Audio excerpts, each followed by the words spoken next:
Hola, ¿qué tal? Buenos días. Antes que nada quiero agradecer a los organizadores por la oportunidad de presentar acá nuestro resultado y principalmente a la doctora María de los Ángeles Santangelo por la oportunidad, por la invitación que me hizo. Eh, lo que voy a contar hoy es una transición que ha hecho el Laboratorio de Biotecnología Animal desde la transgénesis a la edición génica en animales de producción. El Laboratorio de Biotecnología Animal tiene un director que es el doctor Daniel Salamone y se encuentra ubicado en la Facultad de Agronomía de la Universidad de Buenos Aires dentro de la unidad de la ciudad autónoma de, de Buenos Aires. La ubicación nos ayuda mucho porque alrededor de la ciudad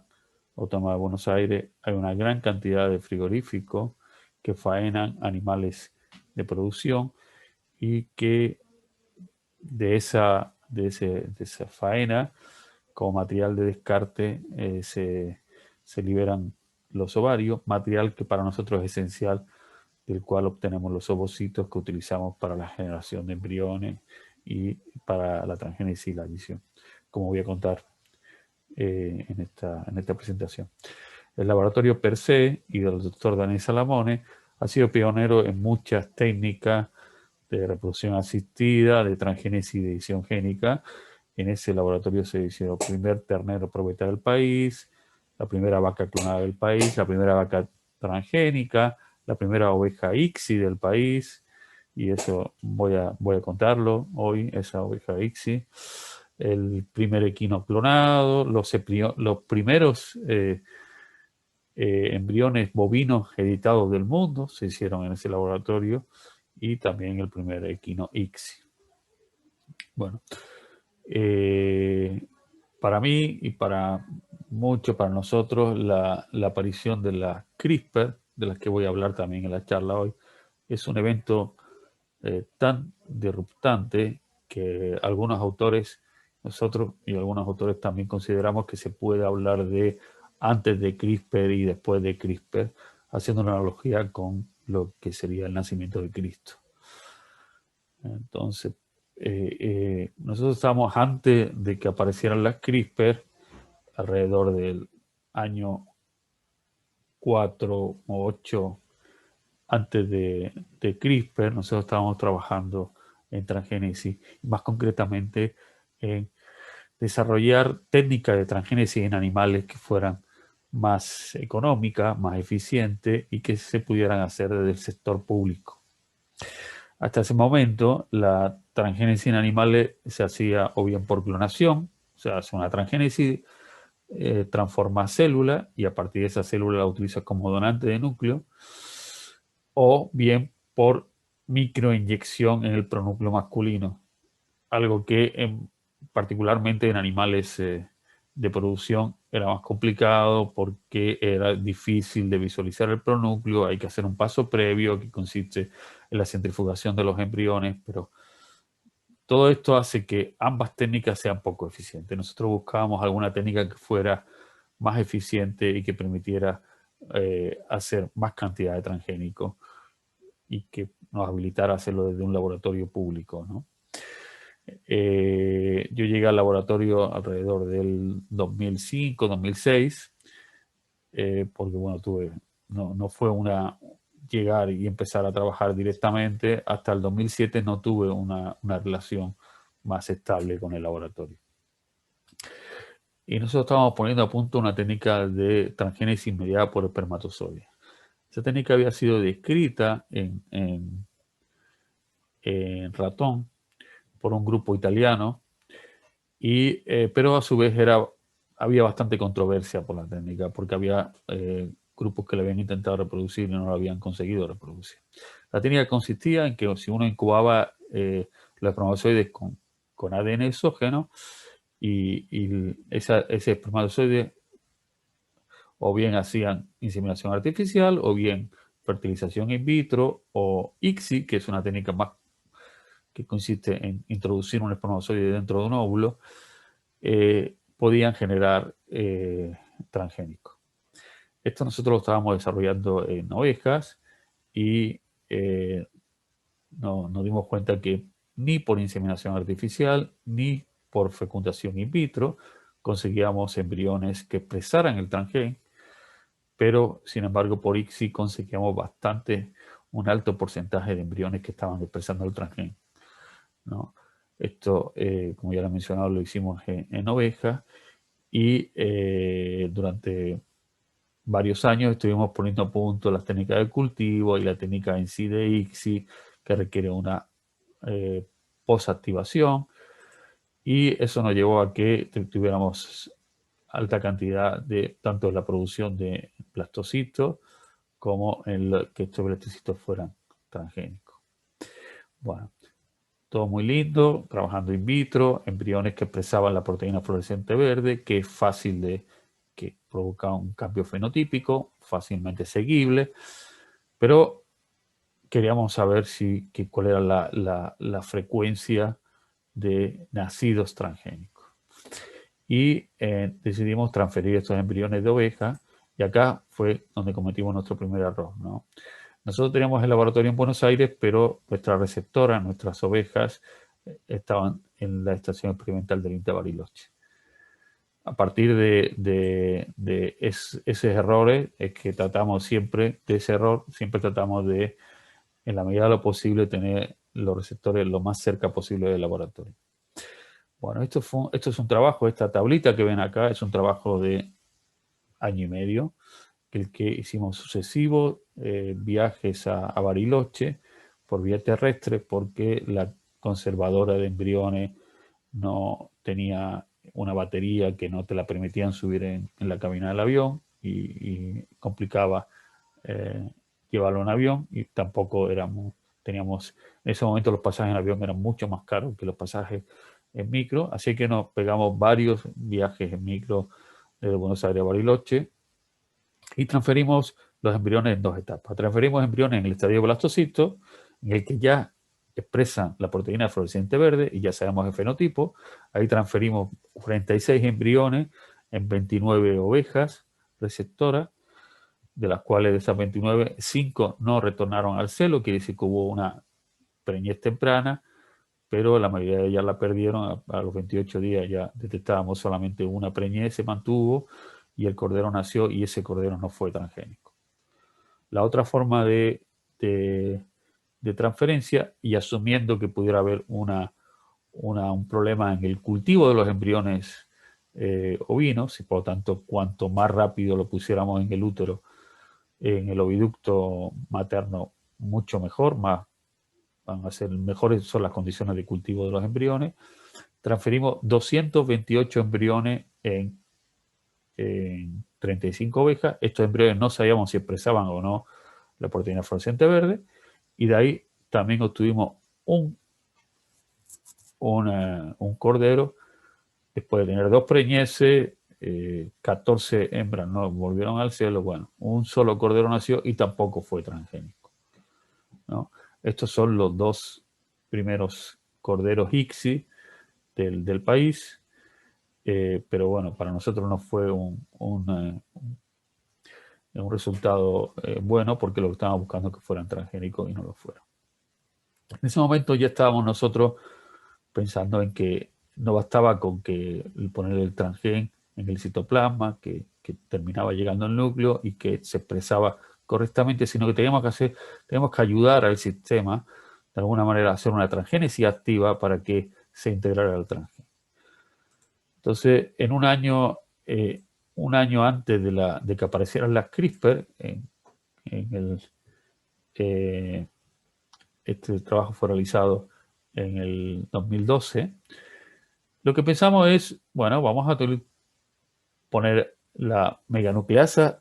ISC1, es una meganucleasa que tiene un sitio de corte de 18 par de base, que según la secuencia publicada de ovino, no está presente, no, de bovino, porque esto se hizo en bovino, perdón, no está presente en el genoma bovino, y que por ende, si nosotros flanqueamos al transgén con diana de la meganucleasa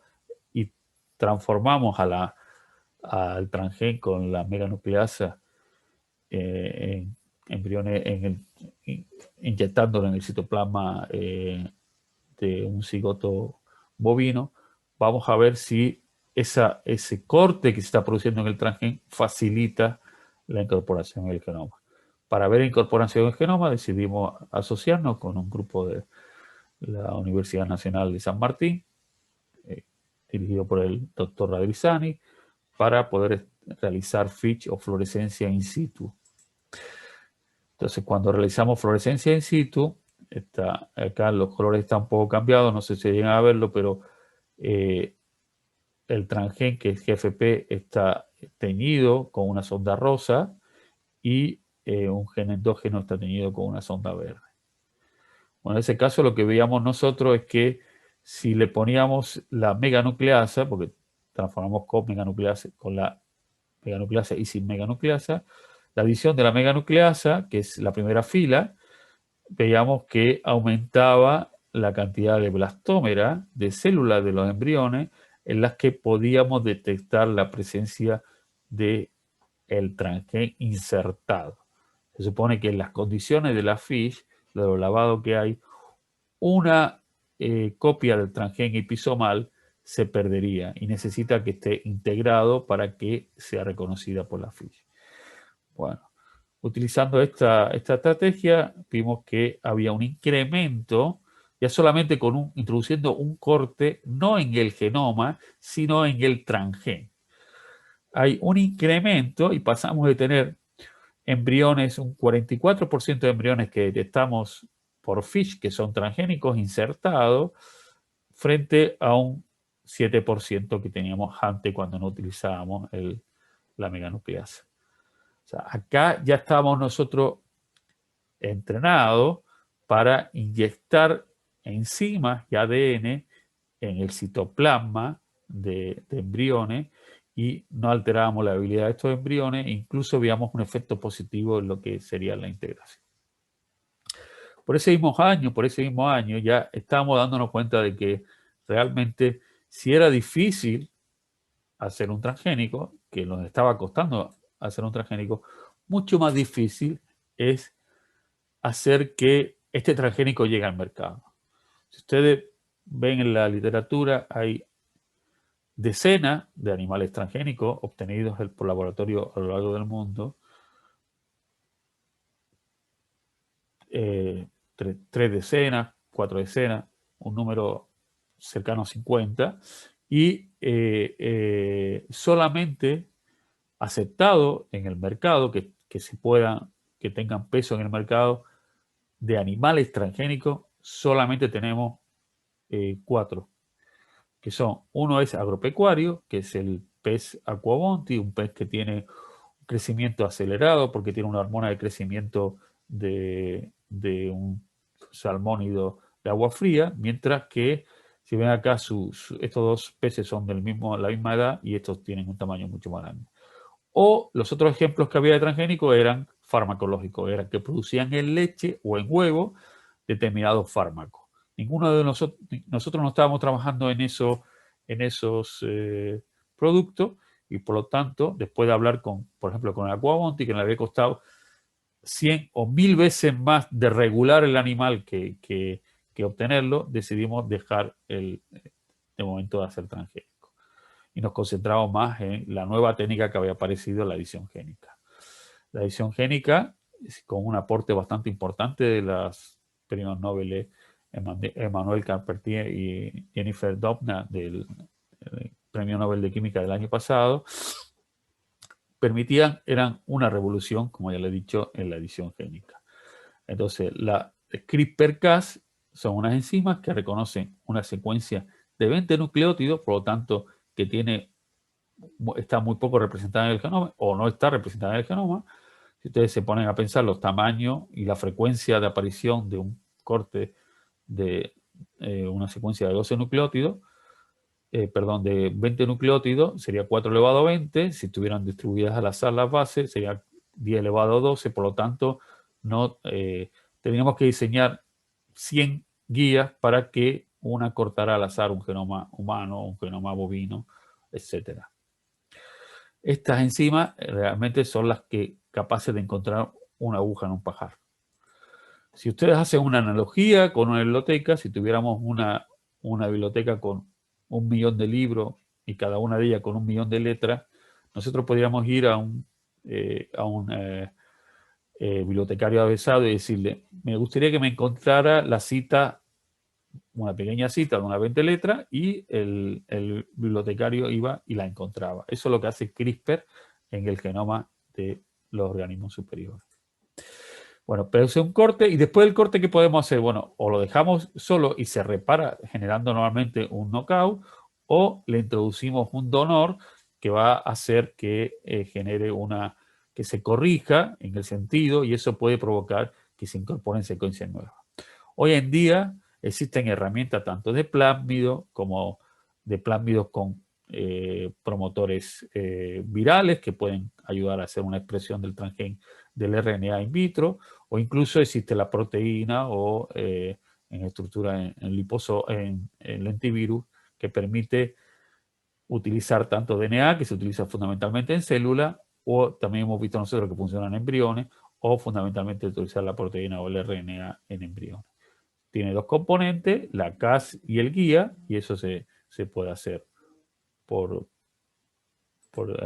se puede aplicar. Nosotros, el primer trabajo que abordamos fue en bovino, y abordamos sobre la encefalopatía espongiforme bovina, el mal de la vaca loca, y decidimos destruir el gen PRNP, que es el gen que puede generar la proteína mal plegada que genera el prión, y esta es una enfermedad zoonótica y que afectó el final del siglo XX a muchísimas vacas en el Reino Unido, ¿no? No pensando en cambiar todo el ganado bovino del país, sino pensando en aplicárselo a un tambo farmacéutico, a unas vacas a partir de las cuales se obtuvieran fármacos de su leche. Lo que hicimos nosotros fue utilizar 5 guías al mismo tiempo. Tengan en cuenta que este es el primer trabajo hecho en edición génica en bovino en el mundo. Esto es año muy al principio. Las herramientas disponibles eran mucho menores. No había ni diseño ni programas que te diseñaran guías en bovino. Lo hicimos totalmente a mano. Diseñamos 5 guías, y estos 5 guías los usábamos al mismo tiempo, inyectando en embriones que estudiamos de FIP y cultivándolo y analizándolo después, tanto por PCR como por secuenciación inversa. Vimos que cuando aplicábamos RNA, las tasas de desarrollo de los embriones no se alteraban, pero cuando utilizábamos DNA sí empezaba a haber un detrimento en el desarrollo. Fíjense en esta figura, vamos a ver que la utilización, que encontramos algunos embriones, algunos embriones que tenían alelos que tenían amplificaciones más cortas, se había producido parcialmente o totalmente la deleción que nosotros esperábamos, y en algunos de ellos aparecían indel. A partir de cierta secuencia aparecían picos dobles, producto de que la secuencia se había alterado.